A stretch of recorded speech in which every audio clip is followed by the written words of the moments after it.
for a school, Beis Chana. The name Chanie evokes names of powerful, heroic women who have donned this special name. We all know that our school is named after the great Rebbetzin Chana, the Aim HaMalchus, mother of our illustrious Rebbe. A woman who through great Mesiras Nefesh fought to preserve her husband's writings. And most of all, she stood by her husband and uplifted her husband's spirit during his lowest points of his life. But in our glorious Jewish history, there have been other great Chanas. Chana, the mother of Shmuel Hanavi, and Chana and her 7 sons of Hanukkah fame.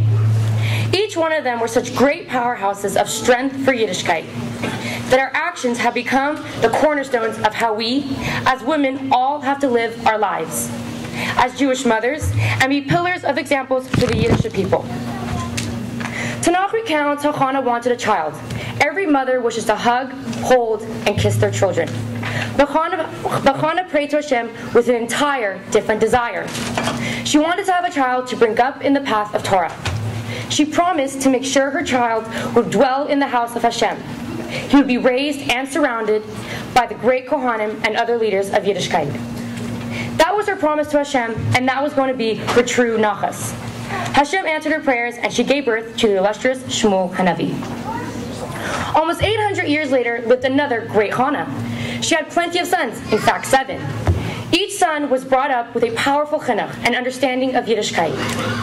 During the exile, prior to the miracle of Hanukkah, King Antiochus arrested Chana and her 7 sons because they were caught learning Torah. He tried convincing the eldest son to give up the study of Torah and follow the paths of idols, but he refused.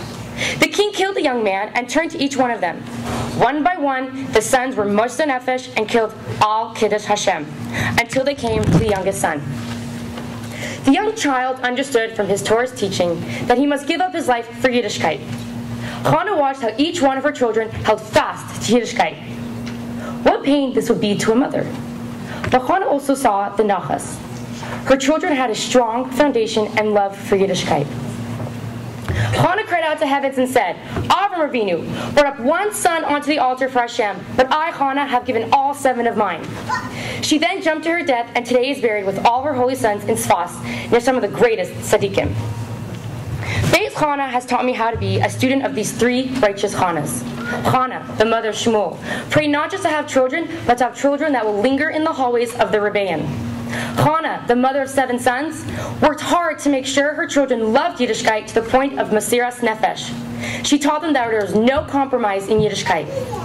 And Rebbetzin Chana, mother of royalty, taught us how to be the pillar behind our husband in everything that he did. I must confess that when I entered Beis Chana, I questioned many of the rules. But now I reflect back, they were exactly what I needed. I live in Bel Air, a place where it's so easy to compromise. But because of the great leadership in Beis Chana, I love being a Bas Chabad. I love being the example in my community. I love being Chana in Bel Air. I want to thank all the staff here for being firm. It really is appreciated. I look to my class, and I say to you all, one day we will be an Eishes Chayil. Be like Chana, the mother of Shmuel Hanavi. Pray to Hashem that we should have children that will want to live the words of the Rebbe. Be like Chana of the 7 sons, which means we will have to be strong women to make sure our children follow in the most powerful ways of Yiddishkeit. There is no room for compromise. And finally, we must be like Rebbetzin Chana, Aim HaMalchus. Be a strong woman who supports our future husbands in their holy works for the Rebbe. My name is Chanie Mintz, and I'm finally proud to say that I am a student of Chana and a student of Beis Chana.